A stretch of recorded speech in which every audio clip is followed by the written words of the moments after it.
Hi, I'm Regan Robinson, your host of Future Fit, the only podcast unraveling the secrets of how the world's most innovative leaders stay future ready in a fast-paced world. I've spent over 20 years as a futurist and strategist, transforming top global brands and putting investment-backed startups on paths to sustainable growth. Along the way, I've become obsessed with new ways to prepare for the future, because thinking about the long term once a year simply isn't enough.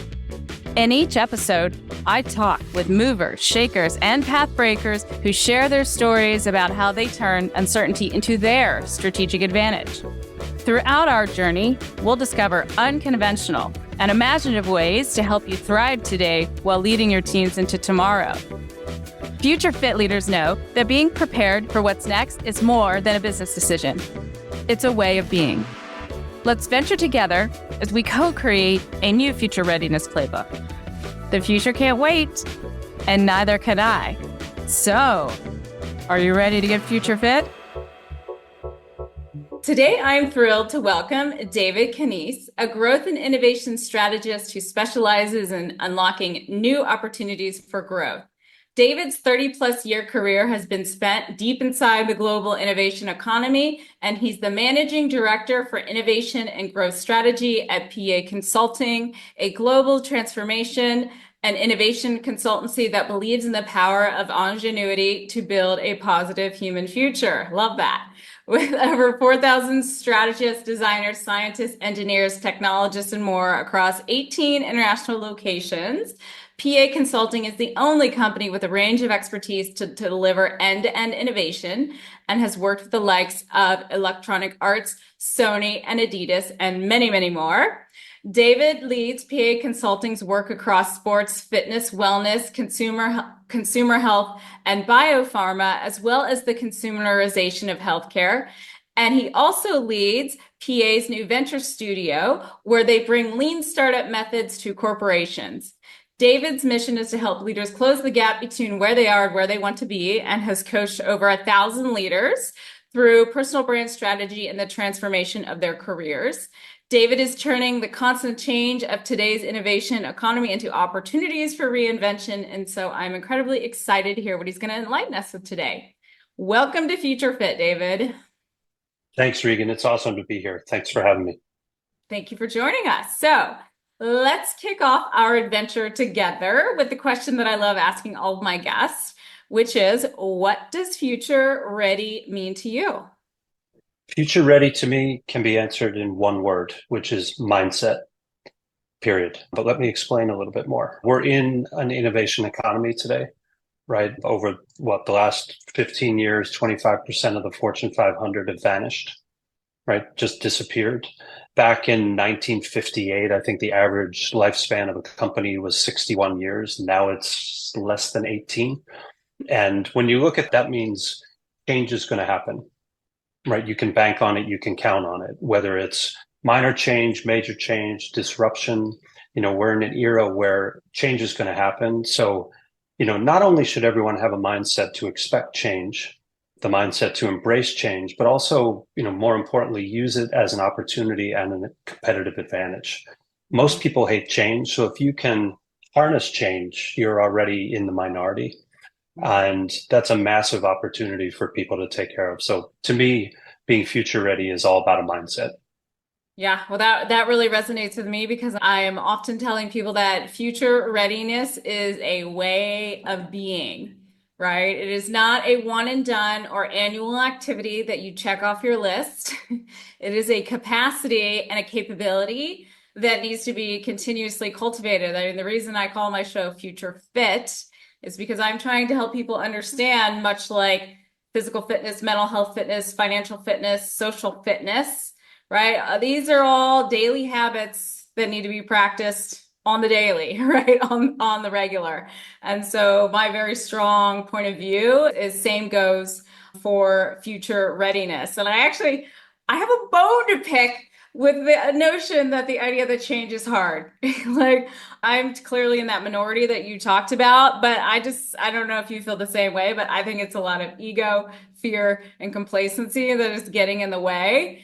when people say change is hard. And so, one of the many missions I'm on is to try to change that narrative and that conversation. And obviously, you're not going to get everybody on the bus, but hopefully, with the right support, provocations, methodologies, frameworks, safe spaces, some of us, we can create sort of ripple effects of people who believe that change doesn't have to be hard all the time. That doesn't mean there's not hard moments of it, right?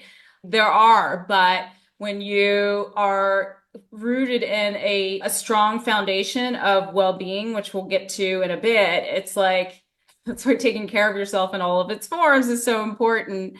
The navigating change doesn't have to be that hard all the time. I think a big reason that change can be stressful for people is that they don't really have a plan for what's next. Yeah. And I think, a big part of the mindset is the peace of mind that can come from having a plan, even though it's probably going to be disrupted, but at least you can say, part of my plan is to know that whatever comes my way, I have the mindset, the resilience, and I've done the homework to anticipate it and know how to adjust and adapt. What I always say to people is, do you know what the definition of life is? If you actually look up the definition of life, which most people don't, and I don't mean the meaning of life, because that's a Yeah. whole different That's a question and a whole different different show. podcast. Right? That's a whole different podcast, right? But we're all built to adapt. And when you look up the definition of life, it is the ability to grow and respond to change. Hmm. Right. And so I Interesting. always ask people, with that definition, how are you going to define your life? And I Yeah. don't mean that in a big, brand strategy kind of thing. It's more, think of it in short blocks. Think of it in 2 to 5 year windows. And Hmm. if you can look at that, then it becomes a lot more manageable, digestible, and less scary, frankly. You don't feel like you're making a lifetime commitment to something that you can't undo. You're literally taking a step that's going to be short to midterm. Yeah. Well, and I always tell people, listen, the research shows that spending time in the future mentally, like mentally going there, actually reduces stress and anxiety. And we're not two separate entities floating around, or there's like work Regan and personal Regan. That is so is true for your personal life. The same actually applies for your company or your work or your career, right?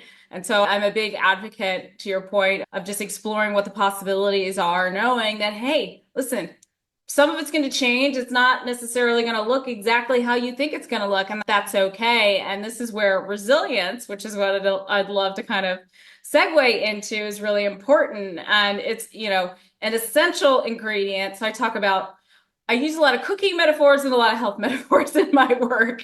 Resilient, I always say I'm baking this like crazy cake, right? So resilience is an essential ingredient because of future readiness, because it equips you with the ability to overcome challenges, continuously evolve, and maintain progress in the face of adversity. And one of life and business hard truths is that today adversity abounds, right?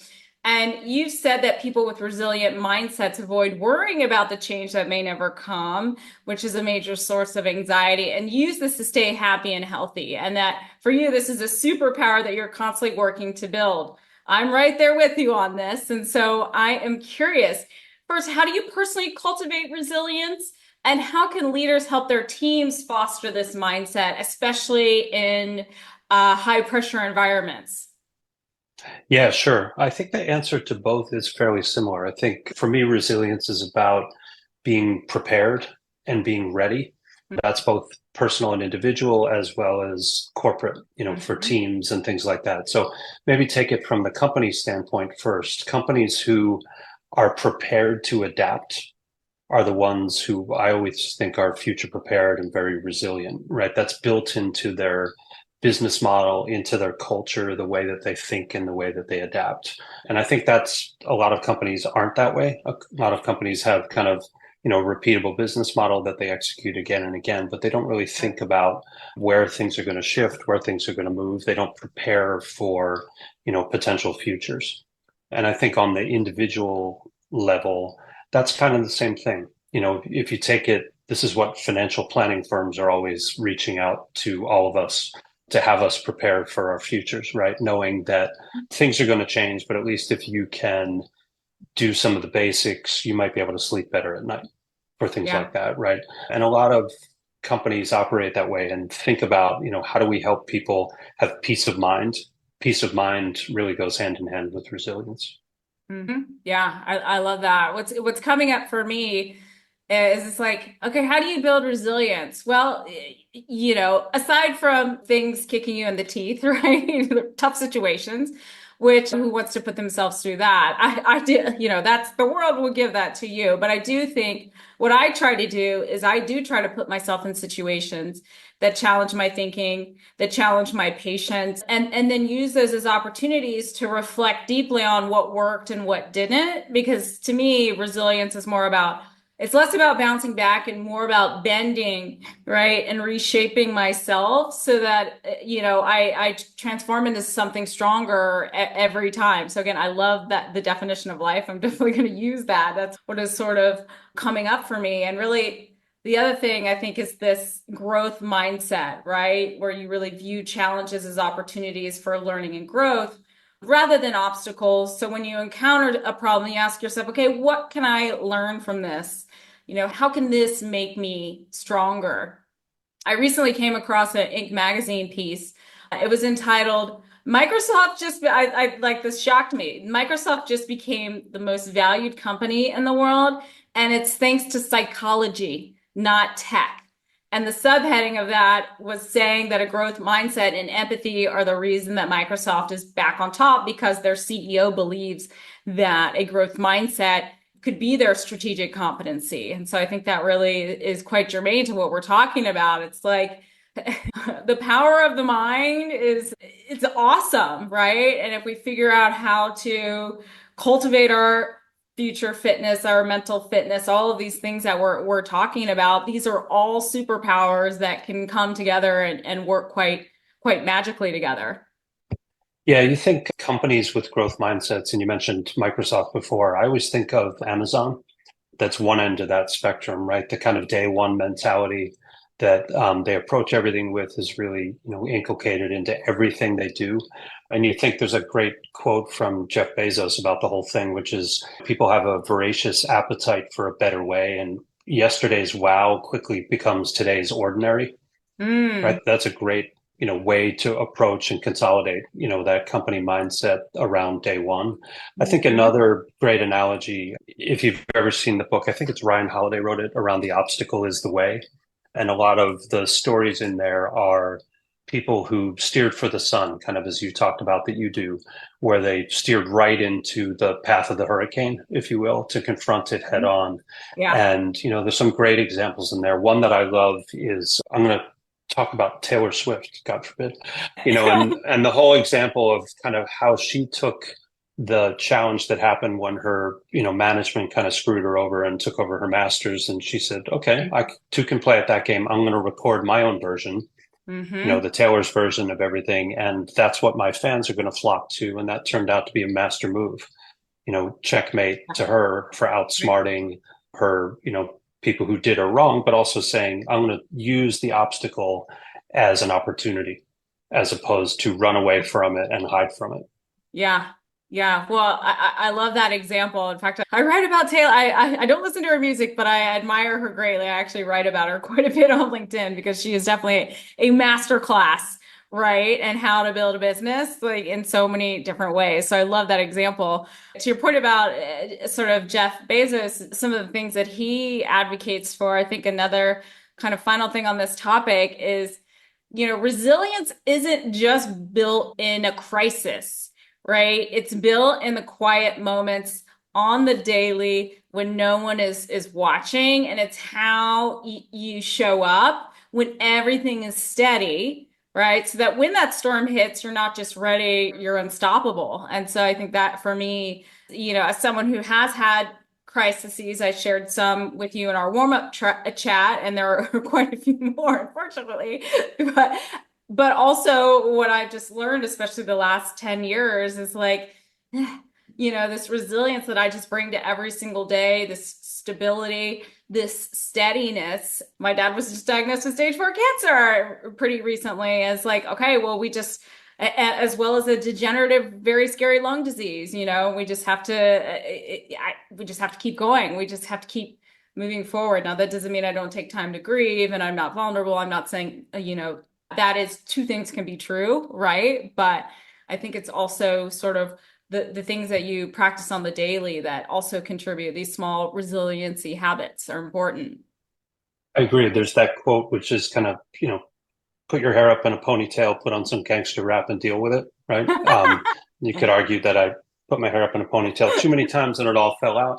But a great example is a friend of mine was CEO of the company TB12, a guy named John Burns that I used to work with. And he told me that basically his job is not chief executive officer, it's chief problem officer.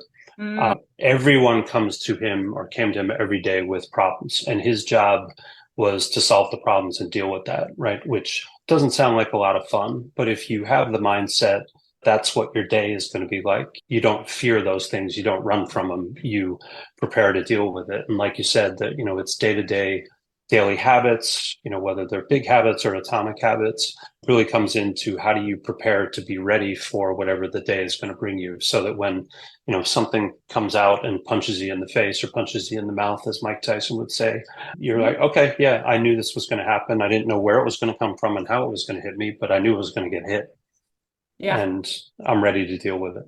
Yeah, absolutely.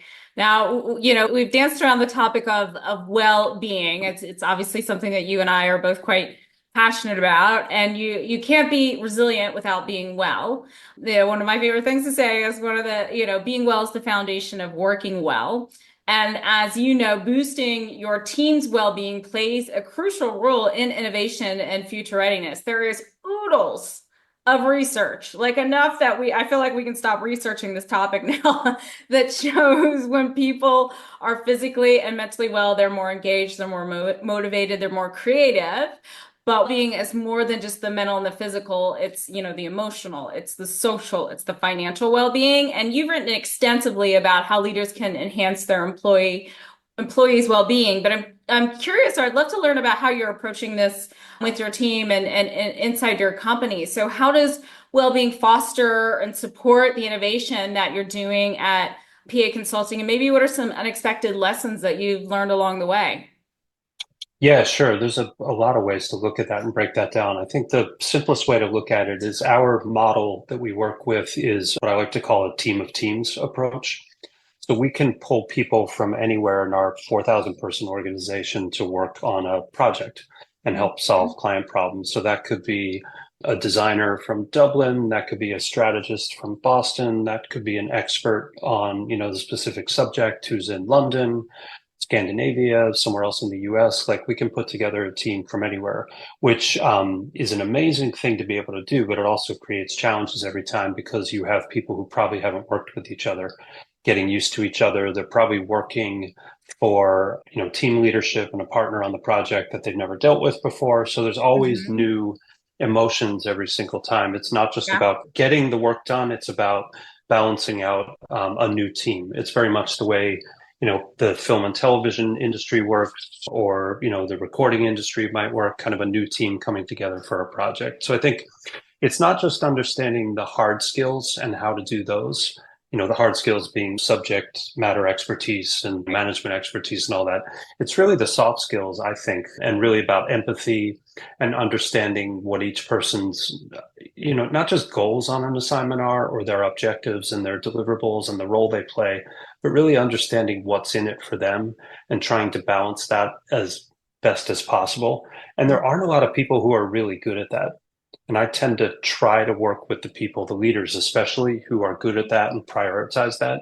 That's always amazing. But I think when you get people who just kind of plow through and are focused just on the task at hand and aren't thinking about the soft skills, the soft side of this, the emotional side of it, and how that, emotional well-being is such a critical part of, ultimately delivering success for a client and for the rest of the team, they're the ones who don't succeed. But if you can really keep an eye on that, then you'll do better and people will want to work with you on future projects. I think that's the same when you look at, great directors, Mhm. great managers. They don't run around and rule by fear. They Mhm. generally are people that people want to work with. They might be geniuses and, supernaturally gifted at what they do, but they don't rule by fear. They're much more empathetic and have high EQ. Right. Well, and by modeling that behavior, right, then they make it okay for other people, especially if they're, there's always some sort of hierarchical structure, right, or different roles that people play. By modeling that behavior, then that makes people feel more comfortable to show up that way as well. And I think the emotional aspect is really important for our audience. And I love that you're very intentional about considering that. I'm always saying we got to start with the people. Like the work that I do as a futurist and a strategist is very challenging and it makes people very uncomfortable. And so but I actually spend an enormous amount of time with the emotions, with the unconscious biases, with the unhelpful assumptions, before we even start talking about what could your future strategy be or your roadmap or what's next or what have you, because there's a lot of emotional work that needs to happen in order to get to a place where you're open to the possibilities. In fact, I mean, I don't have any medical training, but I've had a lot of psychotherapy and a lot of executive coaching. And I've actually infused things that I've learned, through a 7-year journey of doing a lot of work on myself. And I've actually found, surprisingly, it's actually been very beneficial to my work in terms of how I sort of approach, helping people identify and sort of surface these blockages, right, that are getting in the way. Disclaimer, I said I'm aware of it. I didn't say I was good at it. And I think that's actually really important, right? Right. But Trying to be, yeah. awareness is abs. I know it's like a cliched saying, but things become sayings for a reason, right? Awareness is half the battle. If you're not aware of anything, then there's like no starting point. And so, Exactly. the fact that Exactly. you're acknowledging that, hey, listen, I'm not saying I'm always an expert at it or I always get it right, but at least you're aware. Like there's a hyper awareness about it, and you're probably asking questions and taking inputs that it is giving you information and you're sensing, right? So that you can respond in a more intentional way. Yeah, I learned this lesson, God, probably 15 years ago for, many, many times over. But I helped a leader with her book that she was putting out, a woman named Madge Meyer, who had been the CTO at State Street Bank. I was putting together and wrote a book that was about her path. And it was very much about hard skills and soft skills, Mm-hmm. very much a hard driver around objectives, goals, all the things that she had to do. But she found that the soft skills are what made the difference. So I helped her construct her narrative, and it was all about this path that she had taken and how she had used these kind of yin and yang type skills to her advantage. And that was eye-opening and a Mm-hmm. massive revelation for me. It was just, oh wow, okay, someone's codified this as opposed to, just Yeah. talked about it. It's so Yeah. easy to forget the soft skills, the emotional side, the EQ when you're pressed for time and you're trying to, focus on delivering. That's really where you need to spend the time first, though. And I think if you can solve that, then the other stuff becomes a lot easier. Yeah, yeah, especially as you get older and you just have more work experience under your belt, right? It's like, I don't know, I find at this stage, I mean, I'm game to ch take on any challenge. I don't care what it is. I don't care if I haven't done it before. Like, give it to me. And history has proven that, hey, listen, I fail fast, I learn, right? But history has proven working with the right folks, we figured it out. Like, and that's where again, I go back to the resilience and then this EQ element, I think is just, it really does make a difference. And, for me personally, I don't know that I would be where I am today if I didn't spend that 6 or 7 years doing that deep inner work with a psychotherapist and an executive coach. I mean, I did it together and it was game changing for me. So, well, I'd love to kind of transition into the idea of opportunity spotting. So, I know both you and I are fans of David Bowie quotes. Brilliant man. And he observed that the future belongs to those who hear it coming.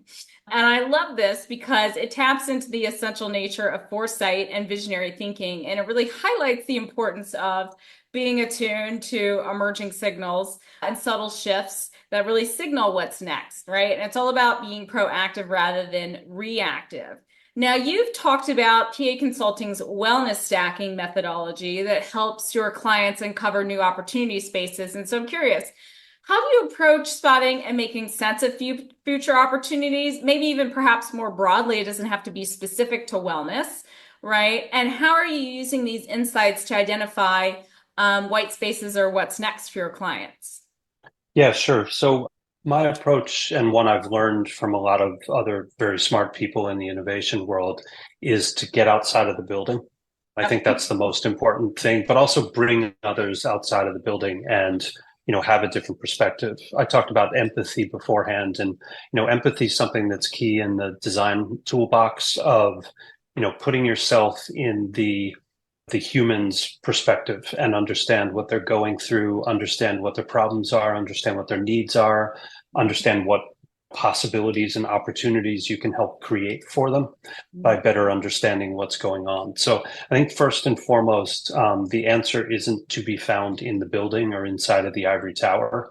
Yeah. It's, get out and listen to people. I was lucky when I first started at Adidas. I was lucky enough to work with some leaders who had come in who had come from building Nike. If you've seen that movie Air Yeah, before, on my Netflix list.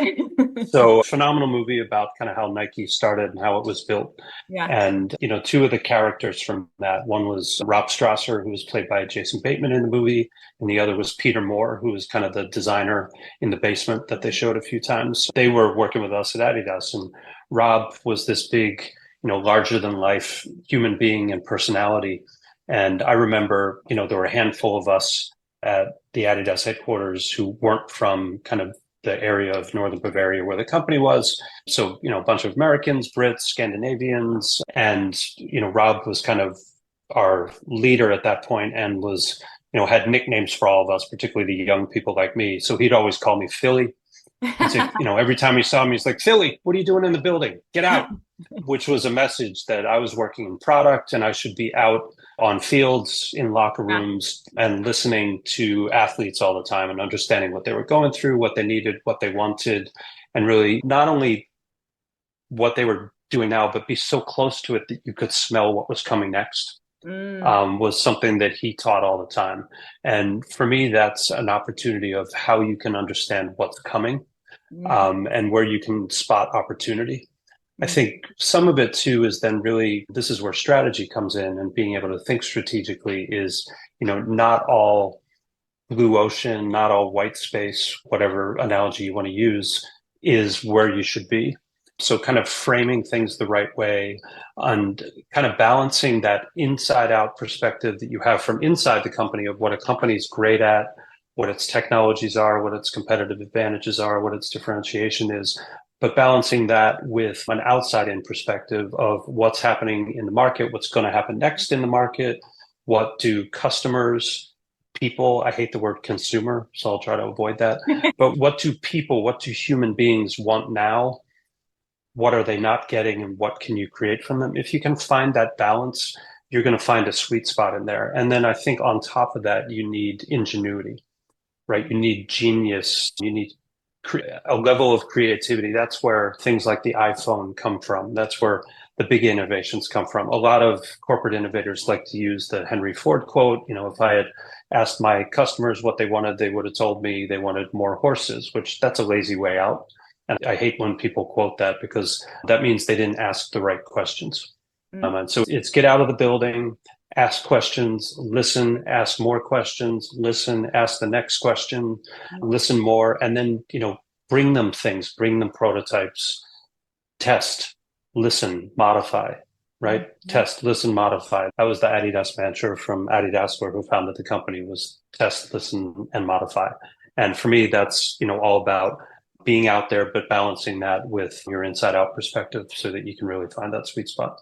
Yeah, I think that resonates with me, and I think that's really important for our audience to remember the get outside the building mentality because I feel like, I mean, it's been a while since I've been in corporate America, but I do work with clients that are living in those spaces, and I feel like they're always in the building, right? It's like, It's you hard to get out, right? There's inertia, there's gravity, and it's also you have to change your routine to take time to do it. And again, people don't like change.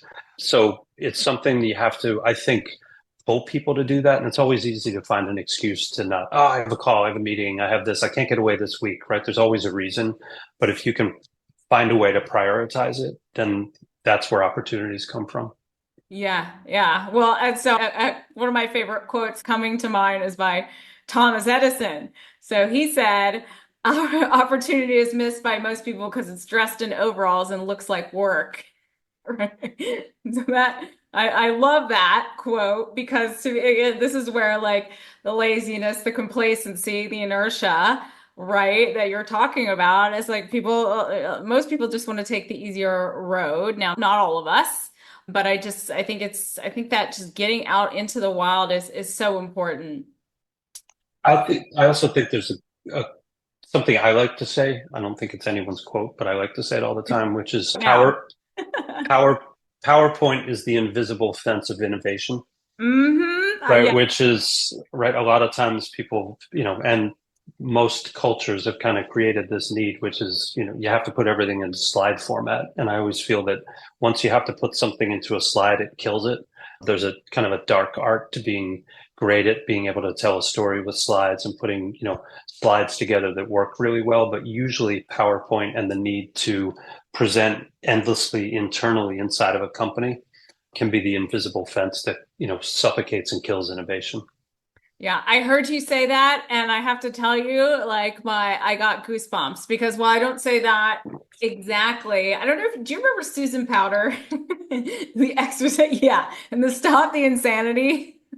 Well, my mission is to transform how companies are built, scaled, and funded, and until we deal with the PowerPoints and the decks and like so I always like channel Susan Powder when she's like, "Stop the insanity!" Like to me, living in the land of PowerPoints is insanity. Now that doesn't mean you don't need to throw together a couple slides to communicate an idea, but and how quickly life or business and innovation moves. Like if you're, I used to create 75 slide page decks. Now it's been a while, probably 2020 was the last, and it's like if I was still doing that, like I would be left behind. There's just no way. Yeah, I mean, we unfortunately, decks are a way of life and you always have to do them. But I think decks don't have to suck. I think that's the right. They don't have to be terrible. You can Mhm. create great slides that communicate well. And I think they don't have to be information dense. They have to be digestible. They don't, you don't have to overload them. So there's a real art and a science to creating great PowerPoint that communicates ideas well and frees up those ideas to help them take life and escape the building. Mhm. Yeah, agreed. It's definitely an art and a science, right? For Now, sure. so according to research in Forbes that I recently came across, 70% of leaders are present focused, compared to only 16% being future focused, which does not surprise me at all. And this research also indicated that company leaders tend to focus more on preventing bad things from happening now rather than making good things happen in the future. And that completely aligns with my experience and what I'm hearing in conversations with leaders and what data is saying in a whole variety of other formats. But as I like to say, short-termism is a disease. And failing to act on the long term does create short term pain. So, you're someone who's turning constant change into opportunities for reinvention. And so I'm curious, what gaps or difficulties are you facing when anticipating and strategizing for PA Consulting's future or your client's future? And what wisdom would you offer for leaders who are struggling with similar challenges, the 70%, which that even seems not high enough? It's a great question, Regan. I think what one of the biggest things to be able to do and that we always have to do with clients when we're working on an innovation program is connect it back to the present day. How does that get started? But more importantly, how can that help you in the here and now? Mm, Right. So, you know, tell me how this is going to help, not in 2 years' time, because that's almost like putting it away as an investment. I need to know how it's going to affect our business in the next 6 months. And Mhm. that could be 6 months out. It won't be immediate, but that could be 6 months, 12 months, whatever those increments are. But Mhm. connect it back to present day. It's really hard to do, but if you can put in a loop to figure that out and even think about how you can start to build some of it, test some of it, share some of it, show a glimpse of what's coming, that's Mhm. going to help with the present day. I think the reason that so many leaders, particularly CEOs, have to be present focused is because they're solving problems in the everyday and in the present now.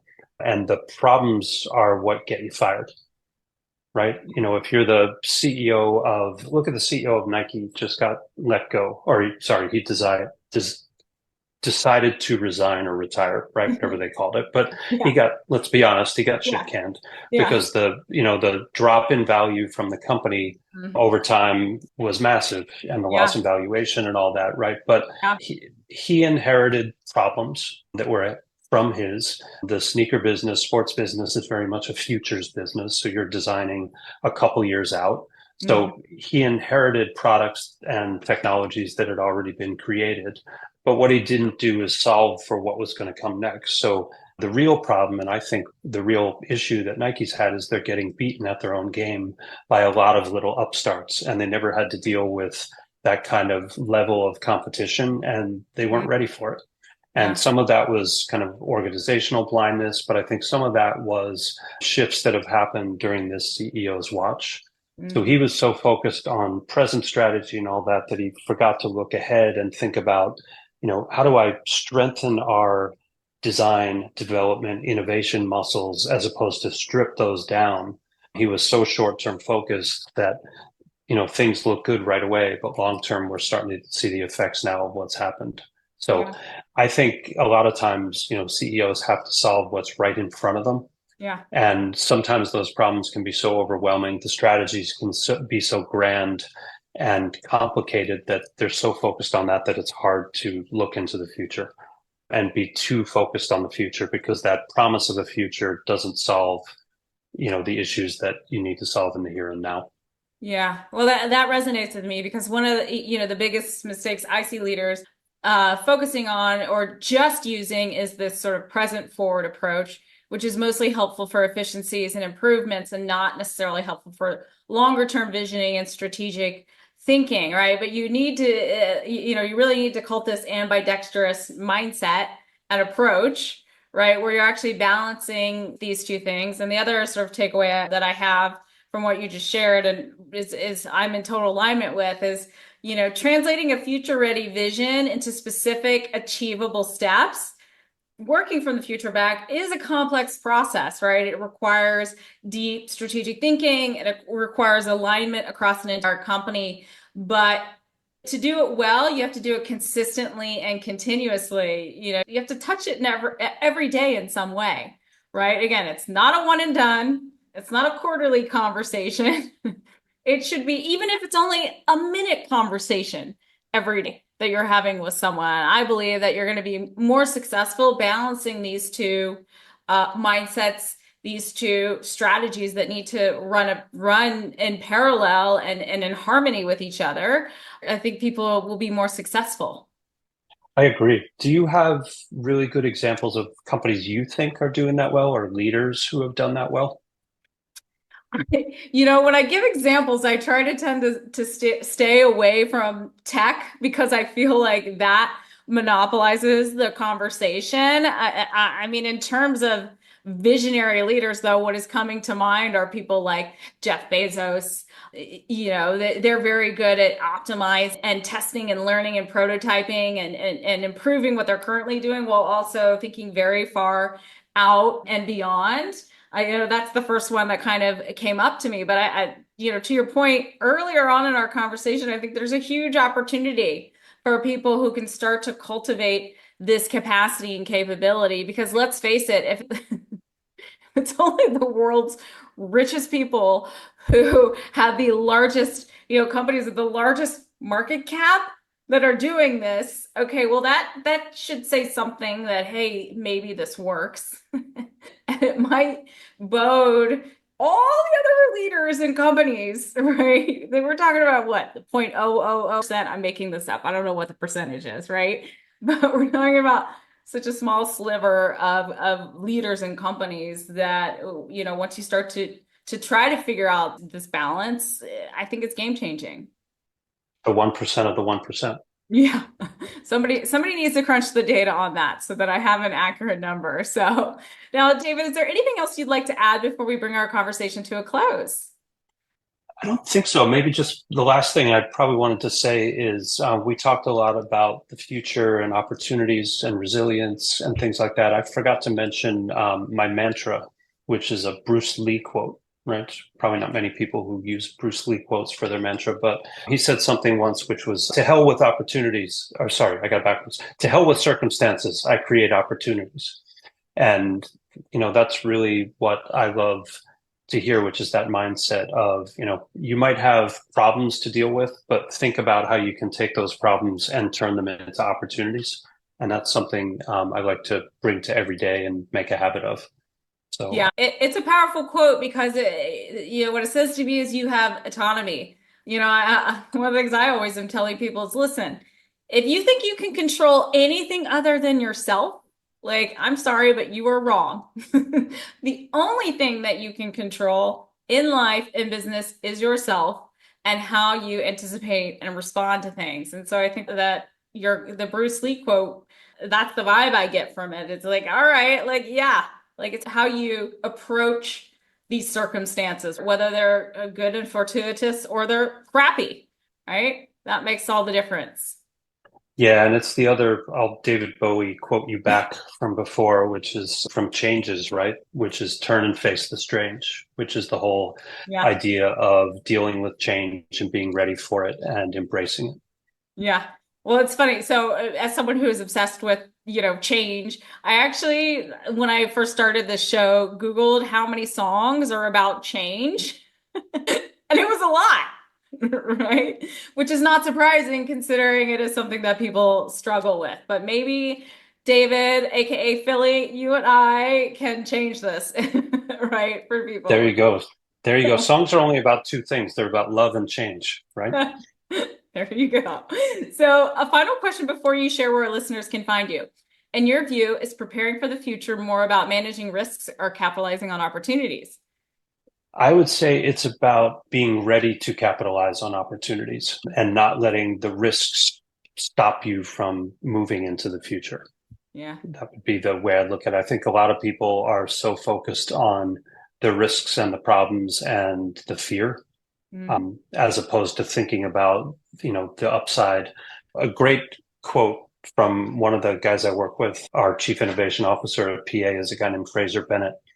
And he likes to call himself as the opposite of someone who's paranoid. He calls himself pronoid, which is right a whole different word that I think he invented, which is about optimism and being, nothing but happy about what's ahead, Yeah, as opposed to being afraid of it. And I love that mindset. agreed. I think that's a great way to bring us to a close. And with that, where can people go to find out more about you and your work, David? Thanks, Regan. They can find me at my website, which is D Knies. I'll spell that. D as in David, K as in Kick, NIES.com. LinkedIn, I'm there. Social media, I'm at David Knies on all the different platforms. And feel free to reach out to me anytime.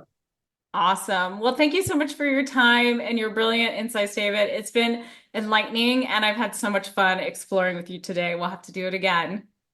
Likewise. Thanks, Regan. I appreciate you having me, and keep up the great work. Oh, thank you. I appreciate that.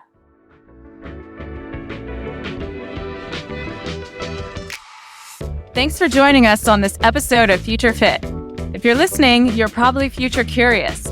So follow me in my newsletter on LinkedIn to keep the conversation going and share your discoveries with the Future Fit community.